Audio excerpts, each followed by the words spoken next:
There we are. Hello, everybody. I am just doing this, making sure all the comment things are ready to go. Why isn't this working? Why does this never work for me? Oh well, it'll work eventually. There it comes. Okay. Hey guys, it's Ashley, and today it is time for our live show discussion. I think it's our second in February, March, April, May. In 4 months, this is our second live show for the Aspiring Faith Book Club. Oh well, life happens. Today we are discussing Present Over Perfect by Shauna Nyquist. Nyquist is how I'm going with it. The tagline on this is leaving behind frantic for a simpler, more soulful way of living. And let me tell you, I love this book. I absolutely love this book. You can see these tabby things are just the ones I want to talk about with you guys because I am a person who underlines my book. I know that's kind of taboo in a lot of things. I dog ear the pages. I know, but I do. I like to live in my books. I like to write in them and underline. And one of the books that I'm about to finish reading, actually, I read in the rain a little bit, so it's kind of ruined, but I like that. I like imbuing my life into the books. The books become part of me and I become part of the books, and this got off on a tangent. But hey, that's where I'm at. That's what my life is. So quick review of this book. I love it. 4.5 stars, I think. There wasn't anything that made me like, oh, wow, this is the greatest book ever. But it was really good, and it really spoke to where I am in life right now. So I very, very much enjoyed this book a whole lot. I have underlined something on just about every page. There were maybe 3 chapters throughout the whole book that didn't speak to me as much, and so I didn't underline anything. I didn't dog ear the pages. I just read them and was like, oh, that's nice, but it doesn't really fit with me, and that's okay. There are so many chapters in this book. Hang on, I gotta look because the chapters are like, I think the longest chapter is maybe 5 pages. 1, 2, 3, 4, 5, 6, 7, 8, 9, 10, 11, 12, 13, 14, 15, 16, 17, 18, 19. Holy moly. All right, so there's like at least 40 chapters. I'm not going to read all this, but there's at least 30, 40 chapters in this book because they're all really short chapters, and it's kind of just like little snippets of life, little essays, I guess, little stories from her life, little things that she's been learning.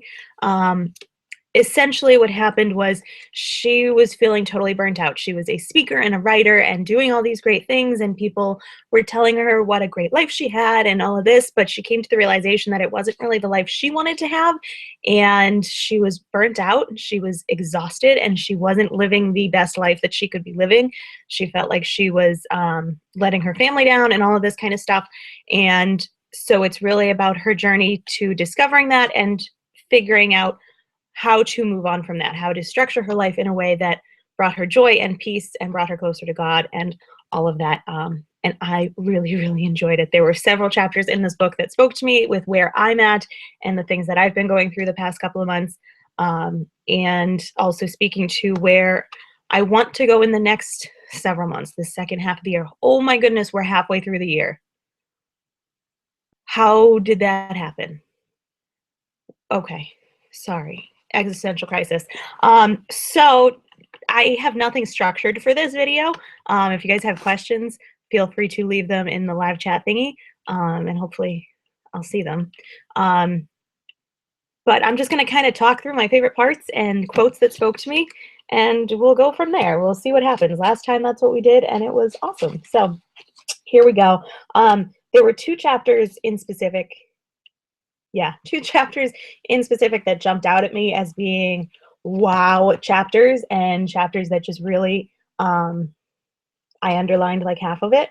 The first one was the chapter Agency. If you guys have read the book and are following along, it's on page 101. And that's the thing, like, it's a nonfiction, so there's not really any spoilers to it, and it kind of just jumps all around to different things. So if you are reading it and say, oh, I want to see what that chapter is about, you can go right to that chapter. It's not going to take you out of anything. She does sometimes reference other things, and it does have a flow, but it's not the end of the world if you jump around chapters. So the first chapter was called Agency. that really jumped out to me. Again, it's 100 pages into the book, but it's talking about coming to terms with who you are, realizing who you are, and acting out of that, or not acting out of that. The first thing I underlined was owning one's life for better or worse and saying out loud, this is who I am, this is who I'm not, this is what I want, and this is what I'm leaving behind. Goes on to say you have to stop doing a whole lot of things to learn what it is you really love, who it is you really are. And then the next page, okay, this is how much I loved this chapter. See all those underlinings and the stars? This is one of the chapters that really spoke to me. And this is part of the thing that I really related to was this whole page. I really could have underlined pretty much the whole thing. And I'm going to read you part of it, a good part of it. Basically, she says, looking back, in many instances, I simply followed the natural course of things, talking about her career, her life, and such. I followed the natural course of things, and great things happened mostly.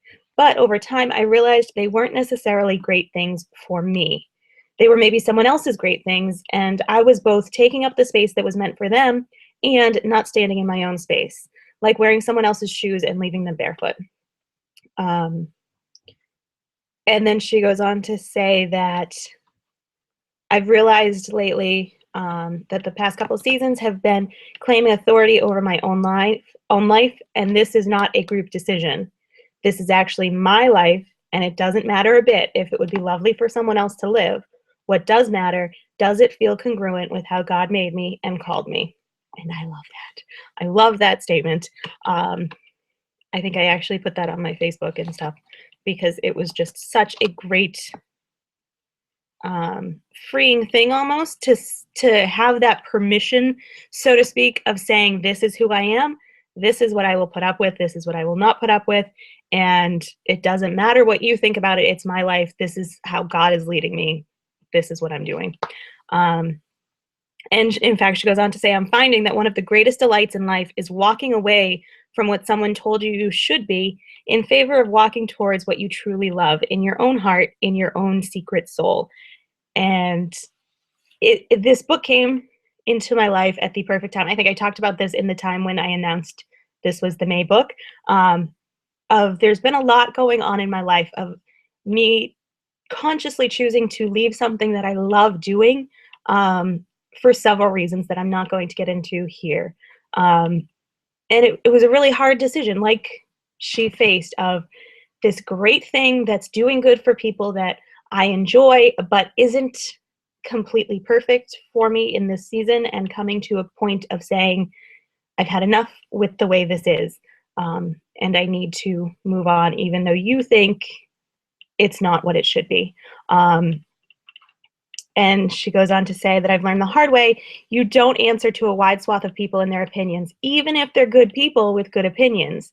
You were made by hand with great love by the God of the universe, and he planted deep inside you a set of loves and dreams and idiosyncrasies, and you can ignore them as long as you want, but they will at some point start yelling. And I think that's the point I've kind of come to, is the point of no longer being able to ignore the things that God's put into me and the things that he's brought me through and all the things that he's taught me. I need to pay attention to those, even if it's not the popular opinion at the time. I love it. You get to make your life. It's such a simple statement, and one we kind of say all the time, but I think especially in the church, we get that twisted. And I'm going to talk about that in the next chapter that I bring up. She goes on to talk about when you're building your life, you have the choice of how it turns out, of how you're going to build it. And she says, you know, are you simply going along with things because it's the smart choice or the correct choice because it's practical or it's easy or whatever, and say, are those the best words that you want to describe how you live? Practical, easy, responsible. Are those the things that you want? Not that they're bad things, but when you're creating your life, do you want everybody to say, oh, she was so responsible? Or do you want people to talk about things, oh, she's so passionate, she's so connected with people, she's so graceful, and things like that? So thinking about the words that you want to define your life and structuring your life around those kinds of things, not around the words like strength and responsibility. Again, those aren't bad things, but how do you want your life to go, and how do you want that to all play out? And she says, the world's going to tell you how to live if you let it, but don't let it. Take up your space. I love that line. She says it a lot about just taking up your space. It's okay. Raise your voice, sing your song. This is your chance to make or remake a life that thrills you. She's writing this book in her 40s. I just turned 30, and there really is no age limit to this. Any time is the right time to change what you don't like about your life. And this book is a great place to start. I really enjoy it. And then she starts talking about silence, which I think I have another part in here, which we'll talk about that later. We'll just start with this part of things. So then the second chapter that really jumped out to me is the chapter Good Fruit. It's page 157, if you're following along at home. And it kind of brings up all of those same things. So these chapters for me were kind of a justification almost of what has been going on in my own life, and sort of giving me the permission, like, yes, it's okay what you're doing. It's okay what you're feeling. It's validated, and it doesn't mean there's something wrong with you or anything like that. It's a tough situation to be in, and it's a tough thing to try and explain. But she does it really well. So that's why I'm reading her words mostly. So this chapter, Good Fruit, I put the second sentence in this chapter, I put 3 stars next to it because it's so important. Just because you have the capacity to do something doesn't mean you have to do it. Management, organization, speaking, traveling, you must ask not only what fruit they bring to the world, but what fruit they yield on the inside of your life and your heart. She goes on saying, your calling is not defined only by the fruit it provides to the kingdom. You, your family, and your very self are included in the kingdom you wish to serve, and if they are not thriving, the whole of your ministry is not thriving, which was just like a wow kind of moment to me. It's true, and that's part of the reason I've made the choices I have, but like, there's this, she says it really well coming up. Christians in some way or another are raised to ignore their own bodies, their own pain, their own screaming souls on behalf of the other, the kingdom, or the church, which is really, unfortunately, kind of true. Is we've been taught, and I think sort of the story of like Paul with the thorn in his side kind of contributes to this of, well, as long as you're working for the kingdom, it's okay if you're not sleeping as much as you should, or you're not eating as healthy as, if you're working for the kingdom, it's okay to put your body under all of this stress. And that's not true. God wants you to take care of yourself. And she says it another way of, I am not building the kingdom if that work is destroying this member of the kingdom. We are part of the kingdom of God. And so if we're working hard to build the kingdom of God, but it's destroying us, then we're destroying the kingdom. And I think that's just such a powerful way to look at it, because we forget that. We forget that we are part of the kingdom as well. And we just kind of lay ourselves on the line, and we take the verses about sacrifice and laying yourself down to mean that we kind of have to kill ourselves for the ministry, whatever form of ministry you're in. And so I really, really, really liked this chapter of validating that, no, that's not how it should be. And she talks a lot about kind of the symptoms she was having of being so stressed out, that she had a lot of vertigo, that she was throwing up all over the place, that she was prone to weird sicknesses and pains, and she was sleeping poorly, and she was wound up, and she was eating terribly. And like, I relate to that on such a personal level, not throwing up all over the place in parking lots and airports, but I can relate to that kind of feeling of being overwhelmed and stuff just from ministry, and that's not how God designed it to be. And so I related to this chapter and the previous one a whole lot. And so then she goes on to talk about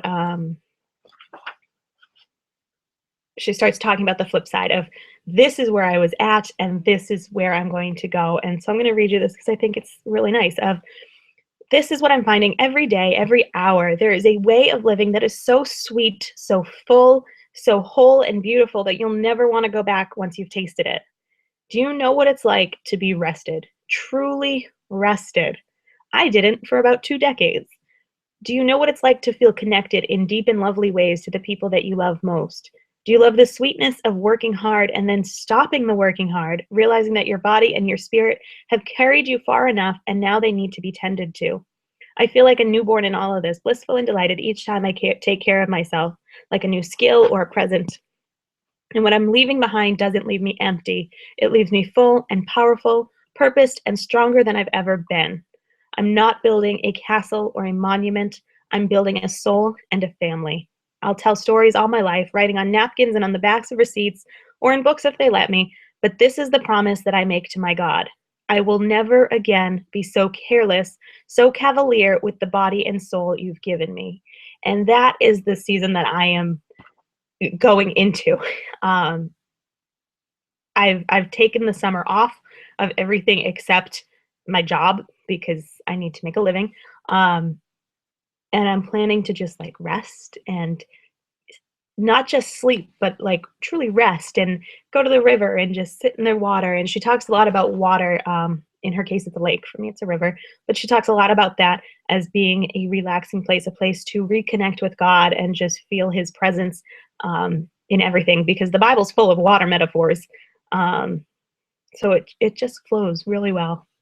Do you catch that water pun? um, da-da-da. Yeah, so she talks a lot about silence. What is this one? No, I'll skip that one for now. She talks a lot about silence as well as being a way that you come back. Oh, but these two are good. We'll get to that. I'm just going to flip through. I don't remember where things are, so we're just going to flip through the things that I've tagged, and we'll go that way. She talks about faith and your relationship with God being like a pie, that everybody grows up with half a pie, and that is the religious practices that you grew up with, your church, culture, everything that you know. It's only half a pie, and part of being an adult person of faith is finding the rest of your pie. So every time you learn something new, you go try a different church, a different denomination, or a different practice, it all builds your pie. And so part of your adult life is finding those things that feed your soul in a different way, that bring you closer to God so that you can complete this pie that feeds your soul. And so I really like that metaphor. And then I really liked this one again, related to a whole lot of many of us who have found ourselves to be useful in Christian service have found ourselves unable, if we're honest, to connect with God any other way. We do for Him instead of being with Him. We become soldiers instead of brothers and sisters and daughters and sons. And this is dangerous, damaging territory, and I've spent far too much time there. These days, I'm relearning daughterness, and I found it through silence and nature. And I love that because I relate to that. And again, that's where I'm headed, is as somebody in ministry, you get very caught up in the work of ministry, especially if it's a stressful thing, if it's understaffed. It can be hard to separate ministry from following God, from serving God and following Him, kind of become the same thing, which to an extent they are, but it becomes difficult to just be with God. It's kind of Martha versus Mary of we don't see sitting at His feet the same as doing something for Him. And well, if I'm serving the Lord, I have to be cleaning the house. I need to be preparing the food. And that's not always the case. You need to be sitting with Him and just being with Him. And so that's what I'm taking this season, this time to do, is really get back to that. Here's the silent stuff. I knew it was here somewhere. So she talks about being in the silence, you can finally allow yourself to be seen, and it's in the being seen that healing and groundedness can take place. When you're so caught up in the work, whether it's ministry or just life or whatever, um, it empties you out and you lose that grounding. And so it's in the silence that you can finally come back to that, because when you're not in the silence, um, there's so much noise and things that just distract us. And so by silence, she doesn't mean like just locking yourself in a room, one of those, like, what are they calling them? The sensory deprivation tanks, which sounds terrifying. Um, that's not what she's talking about. She's talking about a specific time where you get away from the noise of life. In her case, she tends to go to the lake. I go to the river again, and just sitting and quieting your mind and getting rid of all the distractions around you and just being with God and letting Him show you the things that you need to fix. And she talks about when you do that, when you practice silence, then you're able to carry that inner stillness back with you into the noise, kind of like a secret, like you have this little thing inside you, this time that you've spent with God, this quiet place, this healing place, this grounded place, and you take that back with you into all the noise and hustle and bustle of life. Here we go again when I was talking about the words that you want to shape your life. She says, the words tough, responsible, and should have never led me to a life of wholeness. When you're just doing life out of a place of should and I have to be responsible or have to, they should be warning signs. Like, that's not how your life should be. Those aren't the things that should be defining your life. She talks about how sometimes being brave is being quiet, that sometimes brave looks boring. Especially in today's culture, it's counterintuitive, and it's a brave thing to say, I'm just going to be quiet now. I'm just going to be still and step back from all this craziness and all this hubbub and just be. That takes bravery in this world, because this world is always go, go, go, go, go, go, go, do, and that's not how it should be with God. Where's the thing about Jesus? I mean, there's a lot of things about Jesus, but there's one in particular. I'm not seeing it. Maybe I didn't put a sticky there. I thought I did. But she talks about at one point of how we sometimes have this vision of Jesus or God as the big boss man, and he's just punching our time clocks, and we have to do certain things in order to earn our paycheck of salvation or grace or whatever. But that's not how it is. We're not just his workers, we're his children, and he loves us no matter what we do. If you ask any mother whose child has just, thrown a tantrum and knocked things off a shelf in a store, they don't stop loving the kid. They may not like them all that much at the moment, but they don't stop loving them. They're still going to take care of them and love them no matter what they do. And that's how it is with us and God. There's nothing we can do to lose our salvation, to lose that grace that he shows us. It's there. He loves us. We don't have to meet all these expectations. That's kind of comes from us, of all these things that we have to do, this checklist that we have to check off. But that's totally our own human invention. Talking about stillness, being brave, she says, she has this statement, the present over perfect, which is obviously where the book title comes from, of it's more important to be present with the people that you love than to have everything perfect. She was kind of talking about, being the perfect Pinterest mom is exhausting. I don't have kids, but I can imagine it's exhausting. To have everything be perfect, but in making everything perfect, you sacrifice time with your kids or with your family or with yourself or with God or whatever. And so she talks about how it's much more important to just be present and have that quality time with your kids or with your family or with your friends, instead of just being perfect.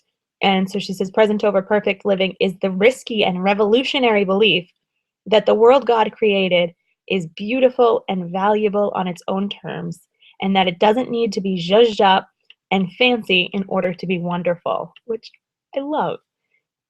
Because in this particular statement, it makes it not just being present with each other is important, but just being present in the world, in the moment, is important.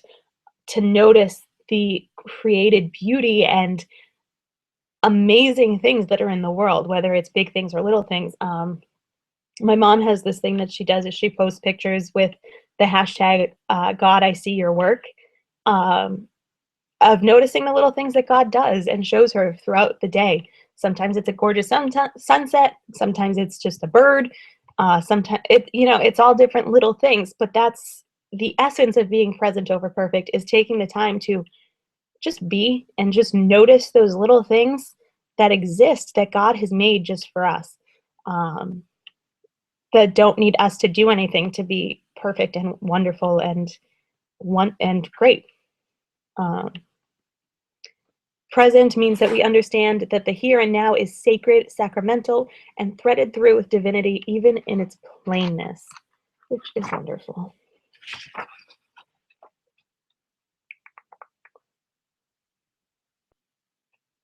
I'll skip that one.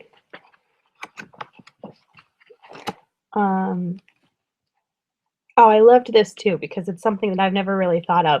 Of she she had a friend. She was having like a sleepover at some conference or something like that, and she just was wearing her yoga pants and a ratty old t-shirt to bed, which is typically what I do. And her friend had like these perfect silk pajamas, and like it was wonderful. Um, and her friend made the comment of, it's important to let your body know and your mind know it's time for bed, and not just wear the same clothes that you would to go to the gym or to go get coffee, but to have a special set of night clothes that signal to your mind and your body it's time for rest, it's time for sleep. And she goes on to say, I'm finally learning to rest my body and my mind in loving, peaceful ways. And I'm learning that it matters. I used to put pajamas and night cream in the same fussy, fancy category as, self care. Because again, we have this mentality, especially as Christian women in ministry, of self care comes at the bottom, or self care is just a hashtag, when I go get a pedicure. But she goes on, all of my force and pushing brought me to the end of myself quite dramatically, brought me to poor health, isolation, exhaustion, resentment. So here I am, self-care, pajamas, night cream, and all of it. And I think that's really important. I really like that idea. Now, granted, I have pajama pants on, but I'm still going to just wear any old t-shirt because I don't have real pajamas. I don't really like real pajamas. But just that idea of self-care is important in all sorts of ways, however that translates itself into your life for you. For me, when I went to New York for BEA last week, part of self-care was, you know what, I'm going to go to this bookstore, and now it's 3 o'clock. I'm just going to go hang out in the hotel for the rest of the day. And that's what I did. I sat in my hotel room and I watched TV and I had a snack, and then I went out and bought myself a fancy dinner. And that was wonderful. That was self-care. That was relaxing and restful and got me ready for the craziness that is BEA. But I like the idea of there's certain things, certain habits, certain routines that you get into to show your mind and your body that you care and that it's time for blank. Yeah, going back to the present over perfect, of noticing the little things in life that are wonderful just as they are. She talks about simplicity, and this whole chapter overall is about simplicity and kind of cutting back on the things that you own, which I was on, but this one line at the beginning I really jumped out to me. And she says, one thing that I love about both the Catholic and Jewish traditions is how connected both are to real, touchable, material life. Evangelical and Protestant Christianity so often severs the connection between sacred and material, but I believe that's both an artificial and an unhelpful dichotomy, which is so true. I think sometimes evangelical Protestant Christianity, they get so caught up in the supernatural that we forget about the natural, which is still part of God's creation. It's still something that his hand is all over and in and a part of life. Um, and we forget about that God created it all. And there's more to life on earth than just the supernatural. Um, there's more to life than just the natural as well, but it's the blending of those two things and seeing both that helps us have a whole world view of life here, and gives us the whole picture of who God really is. Um, I don't have much to say about that. I just thought it was a cool thing. Um, I love this. You were only meant, created, commanded to be who you are.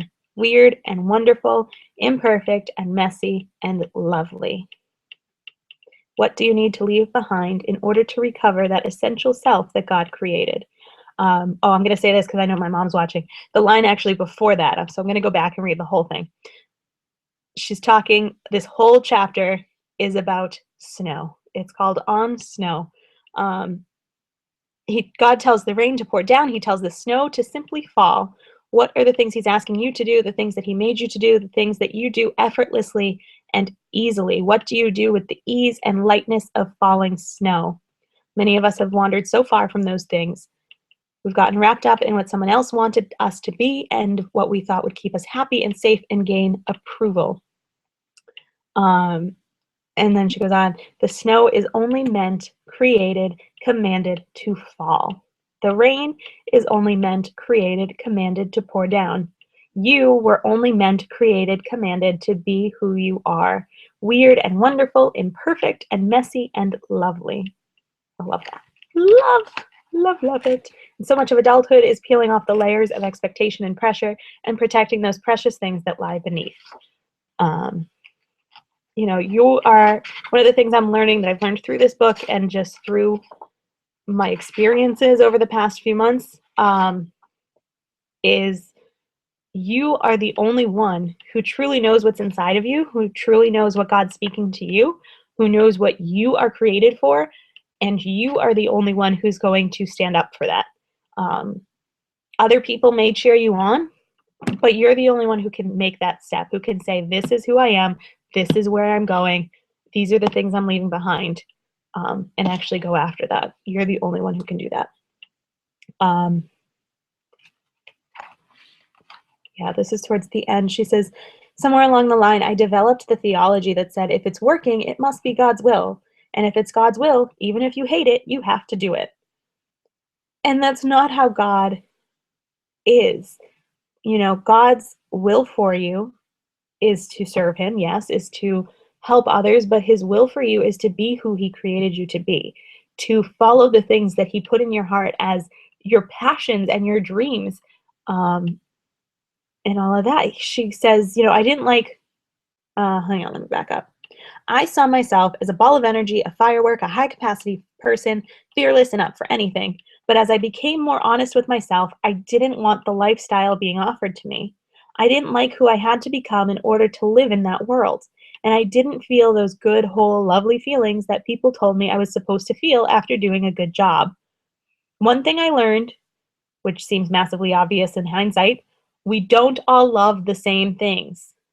Look at your deepest dreams, at who you've always been, the things that you love even though no one else does, the times in your life when you feel the most beautiful even though no one else thinks so. Those are the things that God has created you to be. He's created something for you that maybe nobody else has seen. Nobody else can do what you have been created to do. No one else can be the thing that you have been created to be. And then I think we're coming to the end of my things here. I got two left. She talks about the revolutionary and foreign idea that I am loved by God no matter what, like we were just saying. I remind myself what is true, that God loves me and that there's nothing I can do in this new day to earn more love. Nothing. And there's also nothing I can do in this new day to ruin or break that love. Nothing. I can't imagine anything more life-changing for an earner like me. That love is secure no matter what, no matter what, no matter what. No matter what I do or don't do, no matter whether I succeed or fail, no matter if I perform well or fall apart. When I begin the day drenched in that love, that centering awareness of my worth and connection to God, the day is different. I don't have to scramble or hustle. Fear dissipates, and what I'm left with is warmth, creativity, generosity. I can make and connect and create and tell the truth because my worth isn't on the line every time, at every moment. Unconditional love changes everything, and it is changing everything. I can rest, I can fail, I can admit need and weakness, I can exhale. It's changing everything. I love it. And finally, she talks about what kills a soul. Oh, she talks about that in 3 out of the 4 Gospels, Jesus asks the question, what does it profit a man to gain the whole world but to lose their soul? And so she talks about all those things that you wanted out there, the world as it were, art and food and connection and beauty and experiences and meaning. You cannot feel or taste or touch those things without a soul. And so what good are they to you if you gain them at the expense of the softest, most precious part of you? What kills a soul? Exhaustion, secret keeping, image management. And what brings a soul back from the dead? Honesty, connection, and grace. And that's all I have tagged in the book.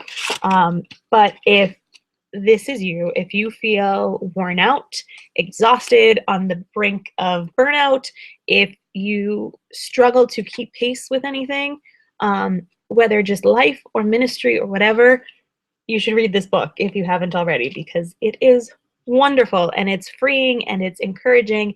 And if nothing else, it gives you that Me Too feeling. But I think it also takes you the next step. I think if you're in that place, you can read this and say, wow, that is so me. That is exactly where I am. That's exactly what I'm going through. But then it also offers hope of what the next step looks like. It looks like silence. It looks like cutting back from things, making hard decisions to scale things back and step out of what you have been doing and into something new, and just realizing and coming back to the truth that God loves you. He created you to be you, and there is nothing that you can do to change that. There's nothing you can do to lose his love and lose his appreciation of who you are. He created you for a purpose and for a reason, exactly how you are. And I think that is the overarching message of this book. So yes, I highly, highly, highly, highly recommend this book in case you didn't figure that out yet. I really, really enjoy it. I will probably read this again. I'm probably going to put these quotes up on my wall in some places. I can't put all of them because it's a lot of quotes. But I definitely liked this book. So going into June, because we're already like a third of the way in. No, we're not that far. Quarter of the way in, maybe. So the June book of the month, I can't decide what I want it to be. So I have 3 books, and we're going to vote. I'm going to put a thing over on my Facebook page in about 10 minutes, and you can go over there and cast your vote for which book you'd like to read in the month of June. I'm only giving us till Thursday to vote because we're going to get too far into the month to actually have time to read it. So Thursday night, 8 p.m. Eastern time, which is when I'll be getting home from work and all that, that is the cutoff for voting for which book you would like to read in the month of June, if you have a preference, or which book you'd like me to read and talk to you about. So the choices are Wild and Free by Jess Connolly and Haley Morgan. This is a book that I have seen all over the place, which is why I picked it up. And it's similar, I think, to Present Over Perfect. It's a hope-filled anthem for the woman who feels she is both too much and never enough. Like I said, I've heard really good things about it. And I've seen it everywhere. So that is option 1, Wild and Free. Option 2 is throwing it back to a book we should have read back in March, I think it was, Sun Stands Still by Stephen Furtick, because I didn't get to it. I don't know if some of you did or not, but if you'd like to read Sun Stands Still, it is about daring to believe God for the impossible. And yeah, I think that is good. What happens when you dare to ask God for the impossible? That sums up this book. Again, I've heard really good things about it, so it's on the list. And finally, book number 3 is a little bit older than these two. It is The Me I Want to Be by John Ortberg. There's like 8 different covers for this, also all sorts of different colors. I was really excited to get this pink one. But this is a self-titled thing, The Me I Want to Be, about becoming the you that you want to be, the best you. On the back it says, here's the good news: when you flourish, you become more you. You become more that person God had in mind when he thought you up. You don't just become holier, you become you-ier. God wants to redeem you, not exchange you. So those are our 3 choices. 1, 2, 3. So if you have a choice, if you want to have a choice, you want to have a say, head over to Facebook in about 10 minutes and cast your vote for which one you'd like to hear from. So if you have followed along in this video for 45 minutes, thank you so much. I'm glad to have had you, glad to have talked with you, to you. I didn't have any comments today, so there's more to you. But thank you for joining me. I hope you've enjoyed it. I hope you've enjoyed this book. If you've read it, let me know what you thought down below. Let me know what your favorite part was, or if you have any thoughts based on all the things we've been saying today. But yeah, so thank you very much. I hope you have a wonderful week, and we will announce Thursday night what the June book of the month will be. So thank you. Bye. Where's my stop button? There it is. Bye.